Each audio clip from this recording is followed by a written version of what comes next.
Jesus. Jesus, Tu és lindo, Jesus. Jesus, Tu és excelso. Jesus, não há absolutamente nada que seja maior do que o nome de Jesus. A palavra de Deus diz que Deus deu a Ele um nome que está sobre todo o nome, nos céus, na terra e debaixo da terra. Pai, nós estamos aqui para celebrar o Teu nome, para celebrar o Senhor, para declarar a Tua santidade, o Teu poder, a Tua força, para celebrar o nome poderoso de Jesus. Diante deste nome, Pai, o inimigo foge. Diante desse nome, as doenças são curadas. Diante deste nome, os traumas, os problemas, aquilo que está nas nossas emoções, nós somos restaurados, somos regenerados.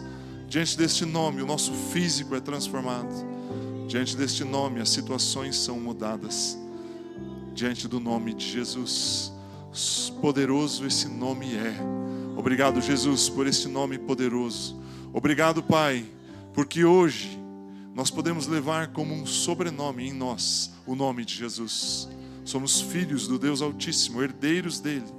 Temos Cristo Jesus em nós. Pai, obrigado porque fomos restaurados no Senhor. Obrigado porque Jesus abriu mão de tudo, entregou a sua vida para morrer e ressuscitar, para destruir a morte, para vencer a morte, para declarar a vida sobre nós. Jesus, obrigado. Nós só temos que Te agradecer. Nós só temos que nos render. Nós só temos que nos entregar diante do Senhor. Pai, não há nada que possamos fazer que possa nos dar mais de Ti. Pai, nós abrimos os nossos braços e dizemos: Jesus, nós Te amamos. Vem sobre nossas vidas. Manifesta o Seu poder em nós. Espírito Santo, que neste momento em que vamos ler a palavra, vamos compartilhar, vamos pensar, vamos meditar, vamos ouvir, que a Tua palavra possa transformar as nossas vidas. Pai, o que vamos ler é algo eterno. Pai, o que vamos ver, o que vamos falar é algo eterno. Não é algo que um homem, um filósofo ou uma mente brilhante escreveu. Pai, é algo escrito pelo Teu Santo Espírito. Pai, que a Tua palavra possa mudar as nossas vidas. Pai, se queremos ver uma transformação em nós, essa transformação começa na Sua palavra em nós. Não existe outro meio, não existe outra, não são técnicas, não são jeitos, não é método humano. Pai, a Tua palavra santa, permanente, eterna, é ela quem nos transforma. Neste momento, Espírito Santo, eu Te peço que o Senhor manifeste o Seu poder em nós, no nosso espírito. Que o nosso coração seja um solo fértil. Que o nosso coração não esteja seco, rochoso, mas seja um solo bem preparado, uma terra revolvida, úmida, pronta para receber uma semente que vai gerar vida, vida abundante, vai gerar transformação, vai gerar crescimento, maturidade, fortalecimento, vai gerar relacionamento contigo, intimidade contigo. Uma palavra que vai transformar aquilo que nós somos, vai renovar a nossa mente, vai restaurar os nossos pensamentos, vai alinhar os nossos pensamentos com a verdade da palavra. Pai, em nome de Jesus, Espírito Santo, tenha liberdade nesse tempo para manifestar o Seu poder em nós, em nome do Senhor Jesus. Aleluia, aleluia. Você pode se assentar, por gentileza, tomar aí o seu lugar.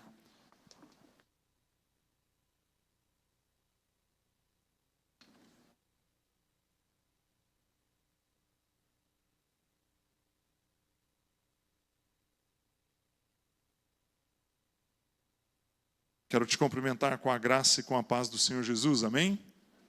Jesus, quero te cumprimentar com a graça e a paz do Senhor Jesus, amém? Você recebe essa graça e essa paz sobre a sua vida?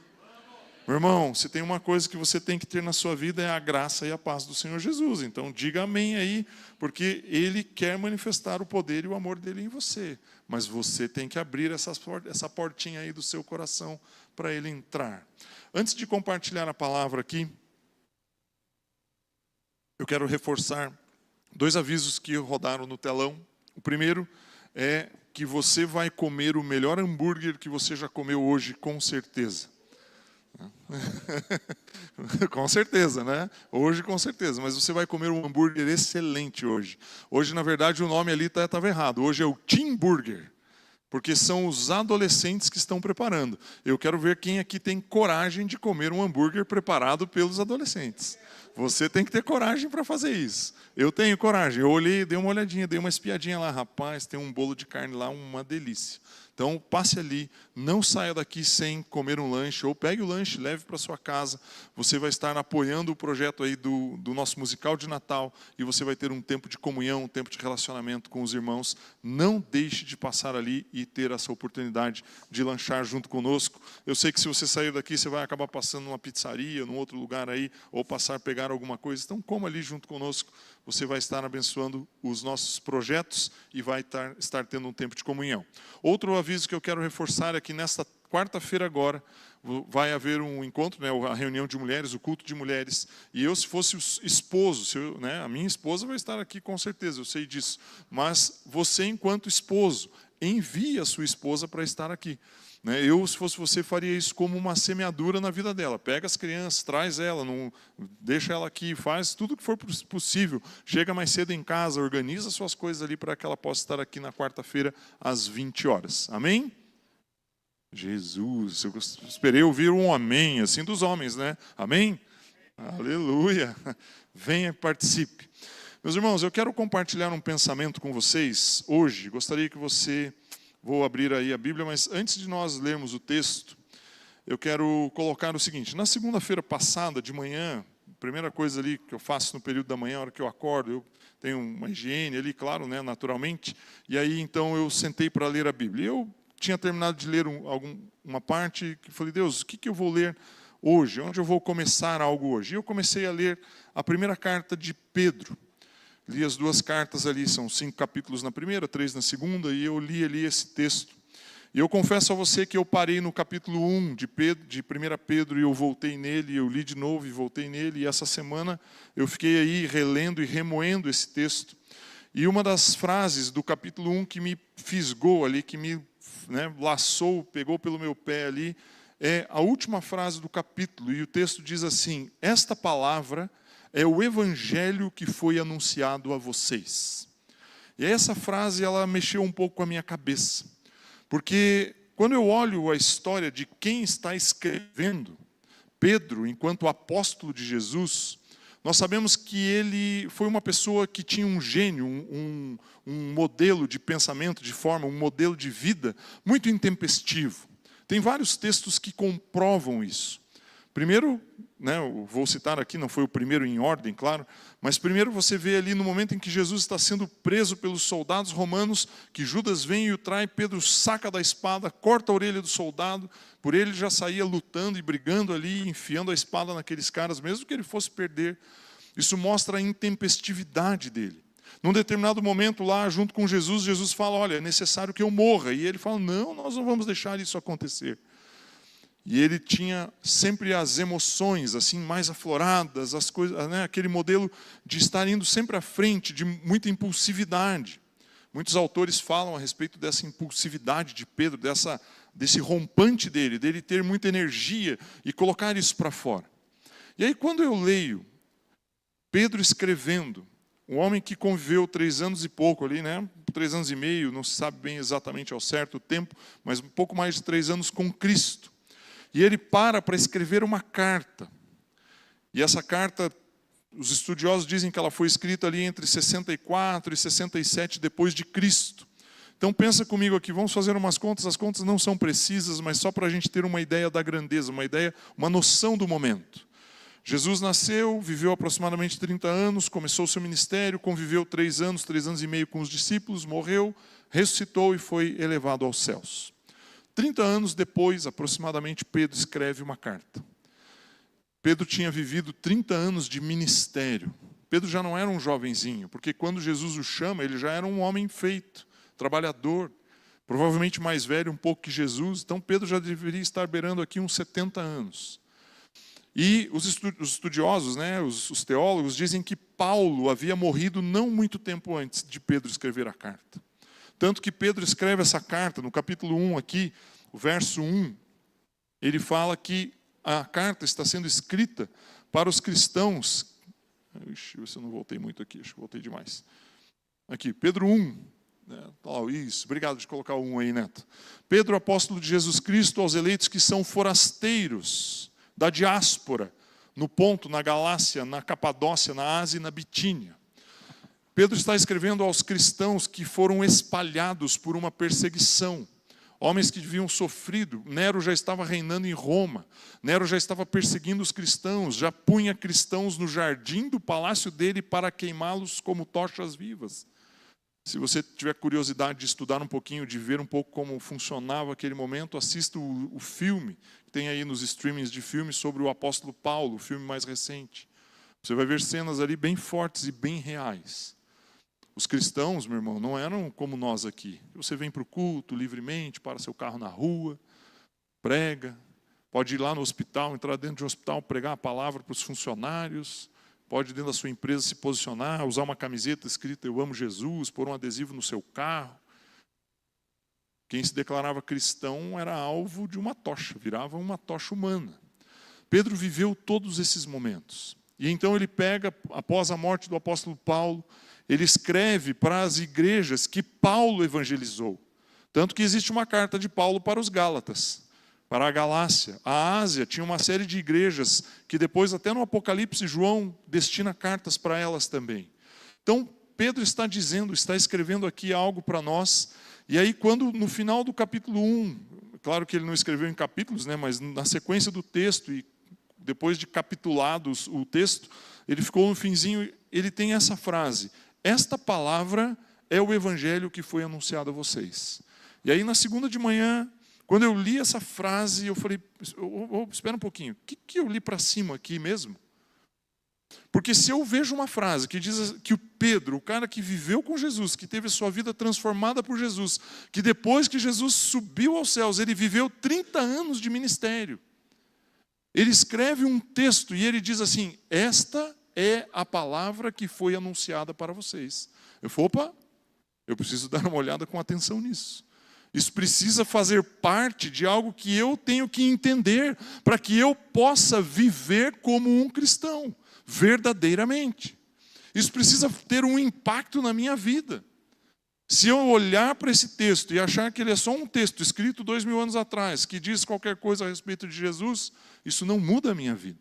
E eu quero aqui nos próximos minutos tentar expor para vocês. Eu não vou conseguir tratar o texto todo, evidentemente. Como eu falei, eu fiquei ao longo dessa semana eu li e reli várias vezes o texto e fiz várias anotações a respeito. Mas eu quero tirar 3 pontos aqui, 3 princípios, que eu creio que se nós entendermos pelo menos esses 3, nós vamos conseguir avançar como cristãos, nós vamos conseguir avançar enquanto pessoas que creem em Jesus Cristo. Nós vamos subir em maturidade, nós vamos mudar um pouco o nosso comportamento, o nosso jeito de ser, e vamos deixar que o caráter de Cristo entre em nossas vidas. Amém? Aleluia. Então vamos ler aqui. Eu quero ler para o primeiro ponto, depois dessa pequena introdução, e de você entender a importância que essa carta tem. Sugiro aí que você leia na sua casa, dedique um tempo em silêncio ali, concentrado, leia ela mais de uma vez, a carta toda, mas vamos nos concentrar aqui em 3 pontos do capítulo 1. Eu quero ler aqui do verso 3 até o 9. O texto diz assim: "Bendito seja o Deus e Pai de nosso Senhor Jesus Cristo, que segundo a sua grande misericórdia, nos regenerou para uma viva esperança, mediante a ressurreição de Jesus Cristo dentre os mortos, para uma herança que não pode ser destruída, que não fica manchada, que não murcha e está reservada nos céus para vocês, que são guardados pelo poder de Deus, mediante a fé, para a salvação preparada para ser revelada no último tempo.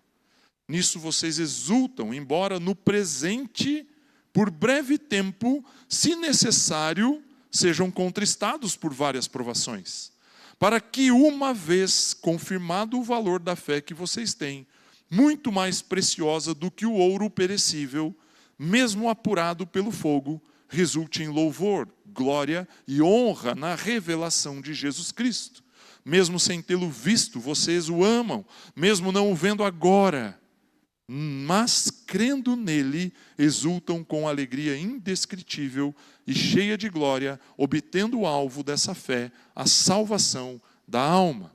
Depois de escrever um bom tanto aqui, Pedro diz no finalzinho do verso 9, que o alvo da fé, o propósito da fé é obter a salvação da alma. Então esse é o propósito da nossa fé. Nós fazemos isso e você percebe que isso nós conduzimos isso durante o culto todo. Nós temos momentos de cântico, nós cantamos a respeito da salvação, a respeito de quem somos em Cristo. Nós falamos isso desde a abertura do texto, glorificando a Deus. No momento de libertação, declaramos que tudo está entregue nas mãos dele, porque cremos nele, somos libertos. No momento dos dízimos, falamos, olha, nós dizimamos porque cremos nele. Então, o tempo todo nós estamos professando a nossa fé. No momento de apelo, então, mais ainda, mais do que tudo. E aqui, nesse momento, então, ao ler a palavra, Pedro diz isso. Mas eu quero me ater a uma palavra nesse trecho que eu li aqui, nesses 7 versículos que eu li. Bem no comecinho ali no verso 3, bendito seja o Deus e Pai do nosso Senhor Jesus Cristo, que segundo a sua grande misericórdia, nos regenerou para uma viva esperança. Repita comigo, regenerou. Para uma viva esperança. Regenerou para uma viva esperança. Meu irmão, essa frase, ela tem um significado que se você entendê-lo, ele muda a sua vida. Primeiro, vamos pensar aqui. Gerar quer dizer que você vai dar vida a algo. Nós fomos gerados a partir dos nossos pais. Cada um de nós aqui passou por esse processo. Não tem outro jeito de você estar andando aqui. Um homem e uma mulher, em um momento da sua vida, se uniram e geraram você que está aqui hoje. Porém, quando eles nos geraram, eles trouxeram sobre nossas vidas toda a carga que nasceu e foi perdida, foi descontinuada em Adão. Então, vamos recapitular aqui, eu não vou ficar abrindo todos os textos para nós não demorarmos muito com as leituras. Mas você sabe que lá no livro do Gênesis, no capítulo 3, 2 e 3 ali, quando Deus ele cria o homem, ele forma o homem, forma a mulher, ele cria eles e os coloca lá no jardim, o jardim que está no meio do Éden, e ele fala, olha, cuidem do jardim, mas não toquem nessa árvore. E aí Deus, eu confesso para você que é um texto que às vezes eu fico meio confuso. Deus fala assim, ó, se você tocar, certamente você morrerá, se você comer do fruto. E aí o homem vai lá e come. Mas como que ele morreu se nós estamos aqui? Somos descendência dele? Na verdade, morre espiritualmente. Então nós temos que ter esse entendimento, isso tem que estar na nossa mente, na nossa consciência.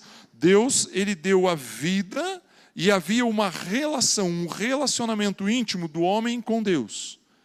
Mas esse relacionamento foi interrompido no momento em que o homem toma uma decisão de arbitrar sobre o bem e o mal, e ele come do fruto do conhecimento do bem e do mal. E ali há um rompimento com o poder de Deus, com a presença de Deus, com o espírito do homem, com o Espírito de Deus, e o homem morre espiritualmente. Então o homem passa a ser uma alma vivente e um corpo que está circulando sobre a terra. Isso é muito importante. O que eu estou explicando aqui para você é parte de um dos primeiros módulos da FATEM. O Leonardo falou aqui a respeito de você vir e participar dessas últimas semanas de aula da FATEM, abertamente, gratuitamente. Se você estudar, passar pela nossa escola, pela Escola da Comunhão Cristã Aba, aqui, pela FATEM, você vai entender que existe espírito, alma e corpo. Você é feito dessas 3 partes, mas o espírito está morto. Então todos os descendentes que vieram de Adão e Eva, eles nasceram da mesma forma que Adão e Eva foram constituídos e estavam naquele momento. Alma e corpo. E nós fomos vivendo e a humanidade foi seguindo o seu caminho. Aquele bordãozinho, e assim minha humanidade. Então a humanidade foi caminhando desse jeito. Nascendo pessoas, gerações e outras gerações e gerações e gerações.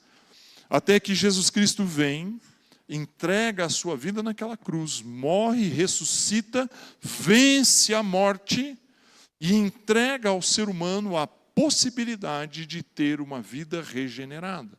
Eu sei que provavelmente você está pensando aí, puxa vida, o Ivo está falando isso de novo, eu já ouvi isso outras vezes, mas eu prometo para você que se você abrir o seu coração e deixar essa palavra entrar, coisas vão mudar na sua vida. Não porque o que eu vou falar aqui tem algo de especial, mas porque o poder de Deus vai transformar algo em você. E o que eu quero que você entenda a partir desse momento é que quando Pedro escreve que Deus, pelo seu grandiosíssimo amor, pela sua misericórdia, muita misericórdia, como o texto diz, Ele nos regenerou. E aí eu quero que você pare nessa palavra. Porque eu estou aqui explicando para você que nós fomos gerados a partir de Adão e Eva, gerados com uma deficiência. Temos corpo e temos alma, mas não temos espírito. E em Cristo nós somos regenerados. Regenerado quer dizer criar de novo, gerar de novo. Então no momento em que você, lá na circunstância que eu não sei exatamente qual, em que você vivia, que você aceitou a Jesus Cristo, que você disse, Jesus, eu creio em Ti, eu aceito você como meu Senhor e meu Salvador, e Ele entrou em você, existe uma nova vida que nasceu em você. Você foi regenerado, você foi gerado novamente. E isso precisa estar claro para você. Assim como se eu perguntasse para você aqui, sabe quanto que é 1 mais 1? Com certeza todos vocês pensaram na sua mente a resposta. Talvez você tenha até visto o número assim, né? Número 2 ali. Do mesmo jeito que eu penso, que eu falo aqui, quanto que é 2 mais 2? Você automaticamente sabe a resposta. Dessa mesma maneira, de uma maneira tão assim natural, tão automática, isso precisa brotar no seu coração. Eu sou uma nova criação. Eu sou novo, eu fui feito novo em Cristo Jesus. Esse é o ponto de partida, é a partir daí que tudo inicia.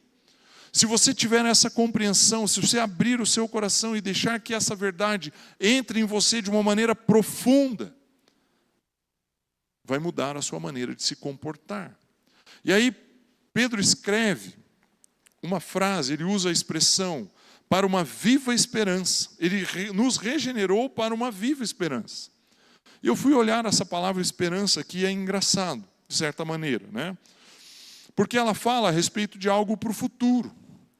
Você não tem esperança do passado. Você não vai ter esperança de algo que passou. Eu espero que lá em 2004, quando eu tinha quebrado, que eu perdi todas as minhas coisas, que eu tive que vender um monte de coisa para pagar minhas dívidas, que Deus mude aquela verdade lá atrás. Isso não vai acontecer. Você não tem esperança para algo do passado. Aquela vez que eu tive contato com drogas, que eu me envolvi, que eu afundei o pé na bebida e tudo mais. Espero que um dia Deus me restaure e apague aquilo. Deus não vai fazer isso. Porque a esperança é para o futuro. Você crê naquilo que Cristo Jesus fez na cruz e isso muda o seu destino. Mas Ele não muda o seu passado. Mas Ele muda o seu destino. Então a esperança é algo que você vai aplicar para frente.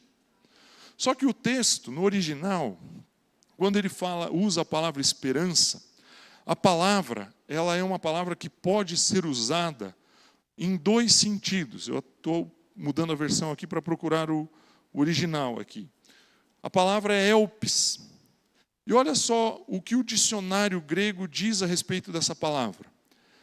É uma expectativa que pode ser para o mal, para o medo, ou uma expectativa que pode ser para o bem. No sentido cristão, é uma alegria confiante na eterna salvação. Então, o texto ele diz que pode ser uma expectativa relacionada a algo negativo, mas pode ser uma expectativa relacionada a algo bom. A decisão de que tipo de esperança você vai deixar nascer no seu coração, ela é sua. É completamente sua. Por isso que eu não gosto, de certa forma eu não gosto daquela frase assim, se não vem pelo amor, vem pela dor. Irmão, não existe outra forma de você vir para Jesus. Você só vem para Jesus quando você entende o amor que Ele tem por você. O amor não é o que eu estou sentindo, é o que Ele fez por mim. Então você só vai a Jesus pelo amor. Não pelo amor que você tem ou pelas dificuldades e lutas que você passa, pelo amor dele sobre a sua vida. Esse é o único caminho. Ou a pessoa que está sofrendo, fala assim, agora eu vou então na igreja para ver se eu melhoro. Aí você vai dizer, veio pela dor. Não veio. Não entendeu o amor. Não entendeu que foi regenerado em Cristo. Não entendeu que é uma nova criatura. Não entendeu. Está ali para tentar resolver os seus problemas, a dor de barriga que está sentindo. Está ali com um propósito egoísta. Deixa eu fazer um parênteses aqui. Eu não sei nem se eu pensando aqui, se eu falo ou não, mas eu vou falar. Não, eu não curto muito a brincadeira. O pessoal gosta, mas eu não curto muito. Meu irmão, a igreja não é um clube. Por que eu quero que você entenda isso? E eu estou te falando isso de coração. Porque eu não venho para cá por causa, eu venho também, mas eu não venho para cá por causa das amizades. Os meus amigos de verdade estão aqui. Né? É claro que eu tenho outras pessoas que são amigos, eu tenho pessoas com quem eu convivo no meu trabalho, que eu tenho um bom relacionamento, mas as amizades verdadeiras estão aqui. Mas esse não é o motivo que faz eu sair da minha casa 5 e pouco da tarde para vir para cá nos domingos. A igreja tem um propósito. E o propósito é revelar o Filho e revelar o Pai. Se você pensa qualquer outra coisa, eu vou para a igreja, porque lá as pessoas vão orar por mim, porque senão a minha vida não vai dar certo, porque amanhã eu preciso no meu trabalho resolver um problema. Meu irmão, não é o lugar para você resolver problema. Eu acho que ao longo da história, dos últimos anos, eu ouvi uma frase que eu também discordo. As pessoas falam assim, a igreja é um hospital. Não, a igreja não é um hospital. A igreja é um lugar onde nós nos reunimos para exaltar e glorificar o Senhor Jesus. As pessoas que vêm para cá, elas têm as suas vidas regeneradas. Se ela tem algum problema, alguma dificuldade, se ela vive alguma luta, ela vai encontrar salvação, cura e libertação. Eu não tenho dúvidas disso. Eu vejo isso há 30 anos. Mas o propósito que nos traz aqui é exaltar e glorificar o nome dele. É pregar a salvação. É pregar a palavra para edificar e nos construir e nos fortalecer. É trazer os princípios bíblicos que, como lá em Efésios diz, que a manifestação dos dons ministeriais servem para a edificação do corpo. Aqui é um lugar para exaltar e glorificar a Deus. Aqui é um lugar para a salvação se manifestar. Aqui é um lugar para as pessoas serem edificadas e construídas.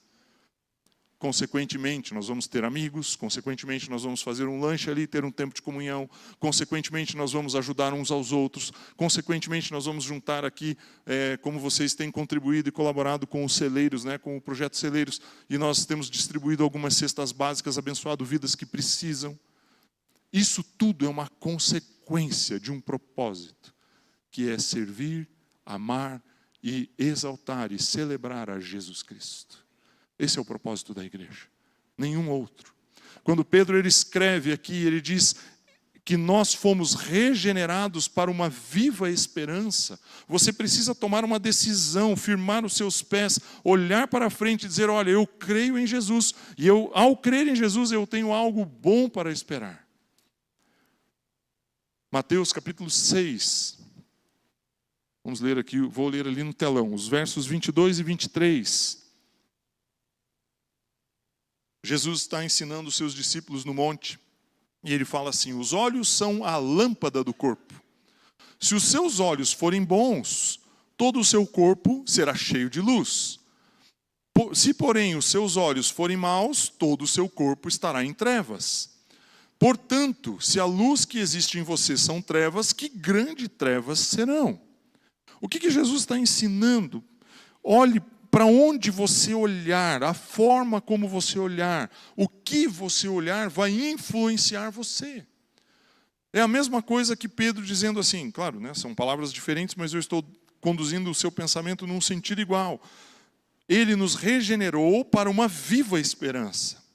Ele não nos regenerou para uma esperança perdida, para me lamentar da vida, para eu ficar reclamando. Não, ele te regenerou para uma viva esperança. Coloque os seus olhos para frente, para aquilo que Deus tem para a sua vida. Hoje de manhã eu dei um exemplo quando eu compartilhei o pensamento. Pega o seu carro quando você sair daqui, aqueles que vieram de carro, e ao dar a partida, engatar a marcha, sair do estacionamento ali, se estiver estacionado, ou sair da vaga que está ali, tomar a rua, ande os próximos 200 metros olhando só no retrovisor. Não olhe para o para-brisa, olhe só no retrovisor. Você acha que você vai conseguir dirigir? Não vai, você vai bater, você vai estragar seu carro, você vai machucar alguém, você vai se machucar. Então a viva esperança é olhar para frente, não é olhar para trás. Dirigir olhando no retrovisor é olhar para o seu passado. Então não guie, olhe bem o que eu vou te dizer, não guie a sua vida, não dirija a sua vida baseada no passado. Não faça isso.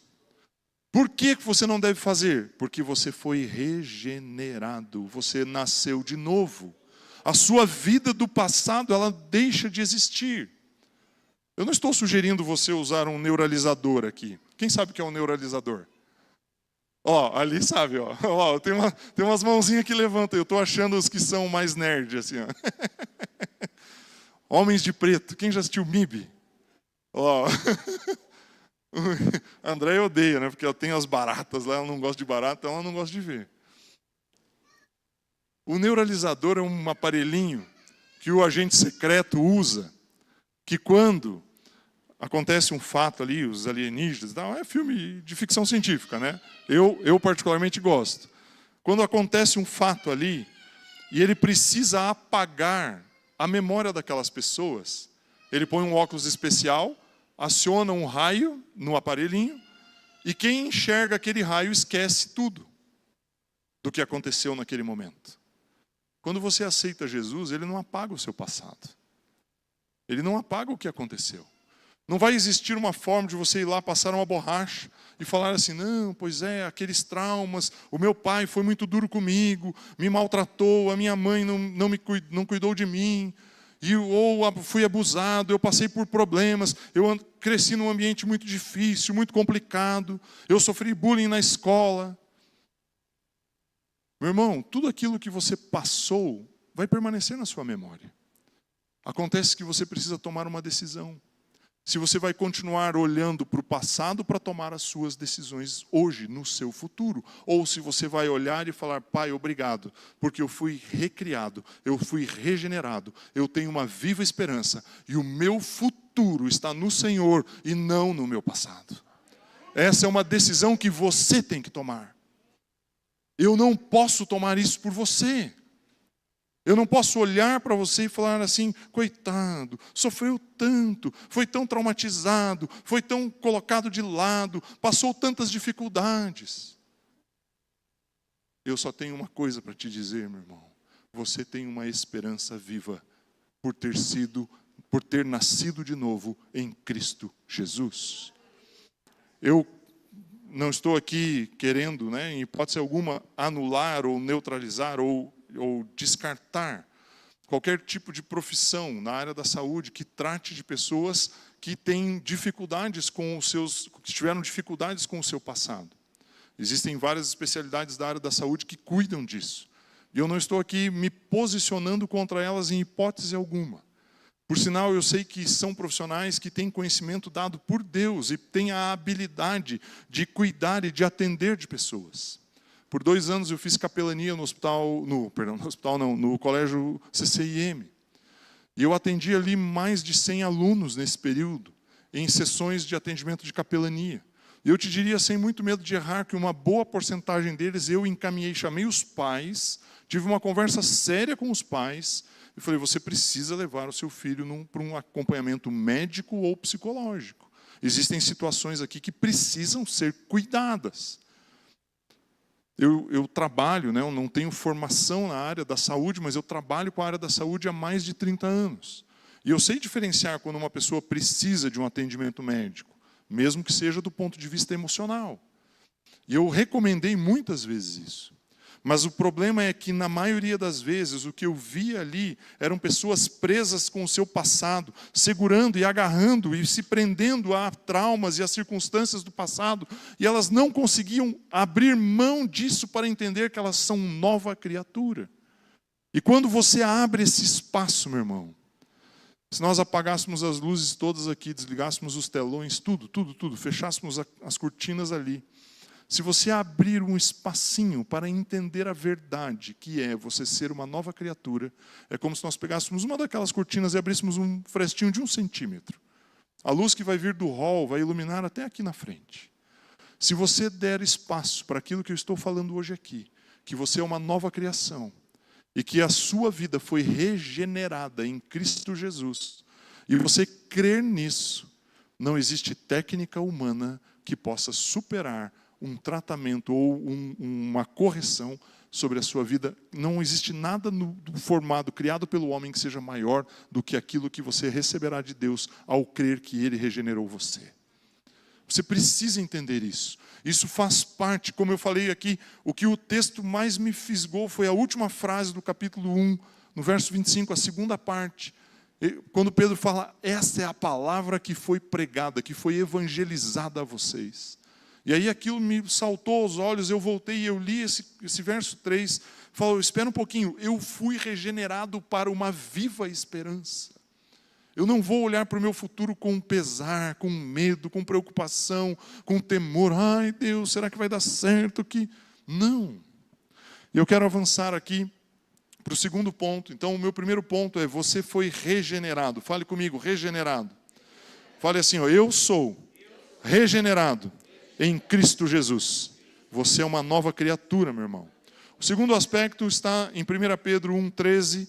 Quero ler aqui do 13 até o 19.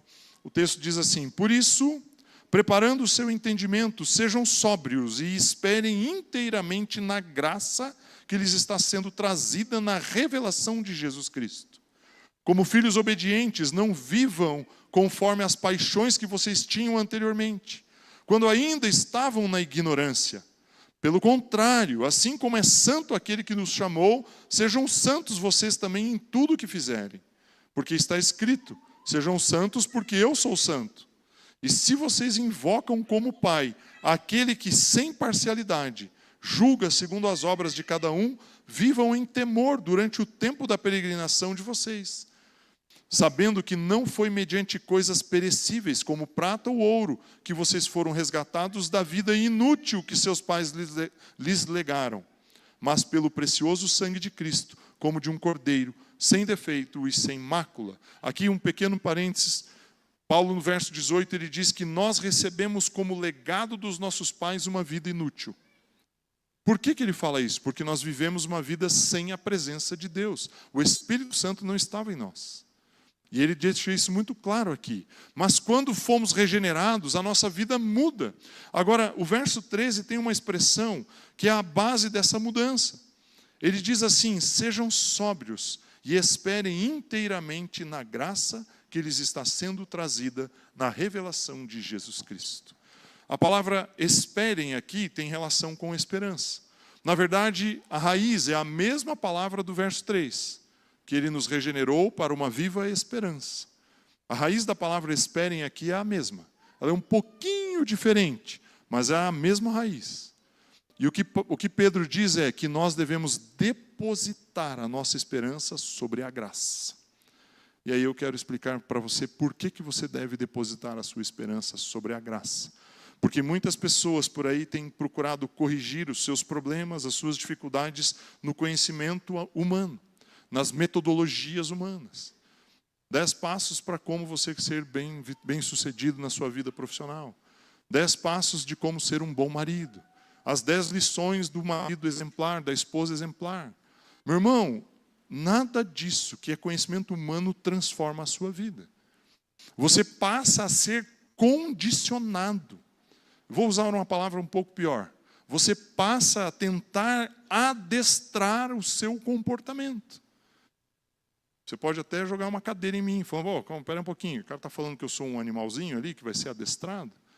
Qualquer tipo de comportamento que você tente mudar, a partir de conceitos humanos, não deixa de ser um adestramento. Eu já li centenas de livros sobre isso. 21 dias e os seus hábitos mudam. Se você repetir um procedimento 21 dias seguidos, a partir do 22º dia, aquilo incorporou em você. incorporou uma ova. Sabe por quê? Sabe por quê? Porque o pecado está em você originalmente. Se a transformação não vier pela regeneração e baseado na graça, você não muda. Você muda o comportamento diante de um condicionante. E o condicionante, quando ele muda a sua reação também. Isso é, né? Eu não sou formado em psicologia, mas estudei um pouco do conceito nas formações que eu pude fazer. Você vai ser mudado apenas como um condicionante. A hora que muda a condição, você muda o seu comportamento também. O que eu estou falando para você que Pedro escreve é: nós fomos regenerados, recriados para uma viva esperança. E essa esperança tem que ser colocada sobre a graça. Por que sobre a graça? Porque quando nós falamos que é sobre a graça, nós estamos falando que não depende absolutamente em nada de nós. No momento em que eu falo assim, a minha esperança tem que estar na graça, é porque a graça é algo que veio inteiramente dele para mim, e não tem nenhum ato meu que possa ter valor e ter sentido diante da graça. Meu irmão, não existe nenhum gesto seu, nenhuma palavra, nenhuma oferta, nenhum sacrifício, nenhum tipo de atitude sua que possa dar a você aquilo que Deus te entregou. Você não compra. A graça não se compra, a graça não se conquista, a graça você não tem absolutamente nada seu que possa ser feito para te tornar mais merecedor dela. Apenas o amor dele é que pode prover a graça sobre você.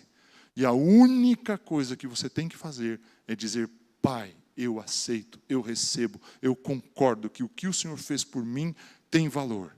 Não é o que eu fiz pelo Senhor. Se você acorda 3 horas da manhã, ajoelha do lado da sua cama, joga uns grãozinhos de milho ali, ajoelha no milho e fica orando por 1 hora, isso não te faz mais santo do que aquilo que a graça pode produzir em você.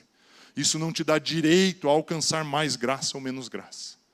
Se você acorda 5 horas da manhã, lê a Bíblia por 2 horas, sem parar, todos os dias, 365 dias no ano, 10 anos seguidos, isso não te torna mais santo e não te dá mais direito a receber a graça do que uma pessoa que entrou aqui e entregou a sua vida a Jesus hoje. Não muda. Pode mudar o seu conhecimento, pode te dar mais condições de entender os princípios do reino de Deus, mas colocar a sua esperança com base na graça é você se render completamente e dizer: não existe outra forma de receber o que Deus tem para mim a não ser me entregando a Ele. Não existe outra maneira. Por isso que a nossa esperança tem que ser depositada sobre a graça. Pedro fala exatamente isso. O verso 13 eu vou ler de novo. Por isso, preparando o seu entendimento, sejam sóbrios e esperem inteiramente. Quando ele fala inteiramente aqui, é sem nenhum outro tipo de ação. Não tem nenhuma outra atividade. Espere inteiramente na graça que lhes está sendo trazida na revelação de Jesus Cristo. E é curioso, porque um pouquinho mais para frente, eu li até o 19 propositadamente, ele fala que essas pessoas, eles não conheceram a Cristo Jesus. Era a 2ª geração de cristãos. Primeira geração, pessoas que conviveram com Cristo, que foram instruídos por Ele, que subiram lá no monte para ser ministrados por Ele, que andaram com as multidões seguindo a Jesus. E aqui no ano 67, mais ou menos depois de Cristo, havia uma 2ª geração de pessoas que estavam crendo pelo testemunho dos discípulos e dos apóstolos. Mas essas pessoas não conheceram Jesus. E ali Pedro fala: olha, vocês não o conheceram, vocês não o viram, mas vocês creem. E por crer, isso transforma a sua vida. E ele fala, ele é muito enfático aqui no verso 13.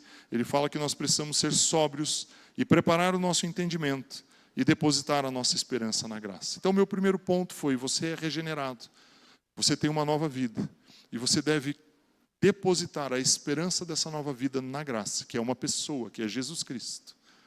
E é a revelação de Jesus em você que pode transformar a sua vida.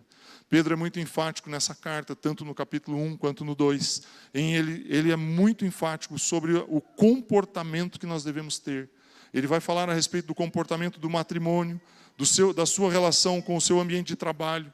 E em todo o tempo ele é muito coerente no que ele diz, evidentemente, né? Foi o Espírito Santo que guiou, não vai haver incoerência aqui, mas ele é muito coerente em dizer o seguinte: se você entende que você foi regenerado, que você é uma nova criação, que você deposita a sua esperança na graça, você vive uma vida reta. Você é um bom funcionário, você é um bom marido, você é uma boa esposa. Você não vai ser um bom funcionário porque você fez aquele treinamento especial, cheio de coisa, cheio de atividade, cheio de grito, cheio de pulo. Você não vai ser uma boa esposa porque você frequentou uma escola para esposas. Você não vai ser um bom marido porque você fez um treinamento para ser um marido. Você só vai ser um bom esposo, uma boa esposa, um bom funcionário, um bom trabalhador, a partir do momento que você entender que você é uma nova criação, e que a sua esperança está depositada na graça, e que tudo que você tem depende dele, e absolutamente nada de você. Quando você tiver essa compreensão, esse entendimento completo, inteiro, você vai poder avançar. E eu quero finalizar aqui com a última parte, que está nos versos 22 a 25. O texto diz assim, 1 Pedro 1, 22. Tendo purificado a alma pela obediência à verdade. Eu vou ler de novo. Tendo purificado a alma pela obediência à verdade. E com vistas ao amor fraternal, não fingido, amem intensamente uns aos outros de coração puro, porque vocês foram regenerados, não de semente corruptível, mas de uma semente incorruptível, mediante a palavra de Deus, a qual vive e é permanente. Porque toda a humanidade é como a erva do campo, e toda a sua glória é como a flor da erva. A erva seca e a flor cai, mas a palavra do Senhor permanece para sempre. Esta palavra é o evangelho que foi anunciado a vocês. O texto diz aqui, tendo purificado a alma pela obediência à verdade. Eu falei um pouco aqui sobre traumas, problemas, dificuldades emocionais, e eu creio que existem pessoas que precisam de um apoio, de uma ajuda, do ponto de vista profissional para tratar essas questões. Mas eu te digo uma coisa, você acelera demais o processo, se você entender que obedecer à verdade faz com que você tenha uma restauração na sua alma. Você entendeu o que eu te disse? A restauração da alma depende do quanto você abre o seu coração para receber a verdade na sua vida. A restauração da sua alma depende do quanto você abrir o coração para receber a verdade de Deus em sua vida. Você pode fazer os cursos que forem, os treinamentos que forem, as terapias que forem. Você pode ter momentos que você precisa de uma ajuda realmente. Ontem nós tivemos um evento aqui, nós cedemos o espaço da igreja, todo o espaço aqui, o lado de lá, foi um movimento aqui, um vucu-vucu aqui. Do meio-dia até as 9 horas da noite, esse espaço foi cheio de gente. Você não acredita, se você chegasse no hall ali ontem, às 8h30 da noite, você ia falar, não, hoje eu não venho no culto não, porque não dá para passar aqui, de tão sujo que estava, porque tanta gente que circulou. E aí, então, o evento ontem, ele era destinado a um grupo de pessoas cristãs aqui de Maringá. É um grupo que apoia, chama Grupo Recomeçar. É um grupo que apoia mulheres que recomeçar com Deus. O grupo chama Recomeçar com Deus. É um grupo que apoia mulheres que perderam os seus esposos, que ficaram viúvas. Ou pessoas que passaram por uma perda traumática. Tem mulheres ali que perderam a mãe ou perderam um filho. Situações de morte ou situações de separação com trauma. E o grupo acolhe essas mulheres. O grupo ele é interdenominacional, não é de uma igreja. E eles não têm um espaço para fazer as atividades deles. Nós temos um contato com eles já há algum tempo, já há um pouco mais de um ano. E já fizemos 2 eventos aqui, cedemos o espaço da igreja 2 vezes. Ontem foi a 2ª vez. Essas pessoas passaram por traumas muito graves. Muito graves. Situações muito complicadas. E aí seria uma certa imaturidade minha, se eu chego para uma pessoa como essa e falo, não, vem cá que eu vou orar com você, vou impor as mãos na sua cabeça e tudo vai acabar. A pessoa tem uma dor na sua alma muito grande, ela precisa de um apoio. Do mesmo jeito que às vezes você tem uma dor de cabeça, uma enxaqueca, você vai ali e toma um comprimido, vai te ajudar. Você não vai deixar de usar o tratamento. Mas a partir do momento que você entende que você foi regenerado, que você crê que Ele restaurou o seu espírito, criou em você uma nova vida. Você é uma nova criação. Você deposita a sua esperança na graça. Você sabe que não depende de você, não é o seu esforço, mas é o que Ele deu para você. O favor imerecido que é a graça. E você sabe que essa verdade ela é incorruptível, que é o meu último ponto aqui, que eu coloquei aqui o texto que diz, tendo purificado a alma pela obediência à verdade, e com vistas ao amor fraternal não fingido, amem intensamente uns aos outros de coração puro, porque vocês foram regenerados não de uma semente corruptível, mas de semente incorruptível. A semente da qual você nasceu por herança dos seus pais, ela é corruptível. Mas a semente da qual você nasceu, ou renasceu em Cristo Jesus, ela é incorruptível. Essa semente não tem fim. A palavra de Deus não vai parar. Né? Se você quiser entender o que é a palavra Cristo e a palavra Cristo é a palavra, entra no YouTube da Aba Maringá, assiste a mensagem do Leonardo de domingo passado, ouve de novo aquela mensagem, você vai entender um pouco. Cristo a palavra, essa relação. Quem Cristo é a palavra. E quando Pedro ele escreve aqui no finalzinho do capítulo 1, porque vocês foram regenerados não de semente corruptível, mas de semente incorruptível, mediante a palavra de Deus, a qual vive. Ele está falando de Cristo aqui, e ela é permanente, ela dura para todo sempre. E aí Pedro cita um texto que eu acho extraordinário de Isaías. Ele fala que nós somos como a erva do campo, que vai secar. O corpo físico vai murchar, o corpo físico vai acabar. Se Jesus não voltar nos próximos 50 anos, olhando aqui pelo cenário que eu conheço, não serão muitos que estarão aqui nos próximos 50 anos. A erva vai secar, a erva do campo vai secar, a flor vai murchar, mas aquilo que está no seu coração é incorruptível, meu irmão. E às vezes a gente associa errado a palavra corrupção, né? Porque no ambiente que vivemos, politicamente falando, especialmente do modo político, no meio político, nós achamos que corrupção é roubo, é ladruagem, é enganação. Não, a corrupção aqui é a deterioração. Se eu pegar uma cadeira dessa e deixar no sol exposta por 6 meses a fio, ela vai entrar em corrupção, ela vai ressecar. Se eu for me apoiar nela, provavelmente ela vai quebrar. Ela resseca. A corrupção que Pedro está citando ali é essa, é corromper o corpo. E ele está dizendo que a esperança nossa ela é de uma semente incorruptível, porque a semente dela é a da palavra. E essa palavra está em nós. É Cristo em você. Isso é incorruptível, isso não tem fim, isso não acaba. Então eu não sei o quanto você conseguiu captar e entender o que eu ministrei a você hoje, mas você foi regenerado. Eu não consigo olhar para você pensando, coitadinho dele, passou por tantos problemas. Eu consigo olhar para você e dizer, Deus, obrigado, porque o Senhor fez dessa pessoa uma nova criatura, construída em Cristo Jesus, de uma semente incorruptível, que a palavra de Deus fortalece e enche a vida dela. E essa pessoa tem uma esperança viva, apoiada na graça. Porque não depende do que nós fazemos, mas depende do que Ele faz. E isso transforma o nosso ser. Isso nos faz sermos pessoas melhores com quem nós trabalhamos, com quem nós convivemos, na nossa casa. E o motivo da nossa atitude é quem nós somos. Meu irmão, pare de querer ser bom para Deus te aceitar. Você é bom por causa daquilo que Ele fez por você. A bondade vem dEle. Não vem de você, não vai de você para Ele, vem dele para você. Tenha essa consciência, tenha essa clareza. Eu quero convidar você a ficar em pé. Nós vamos cantar uma música.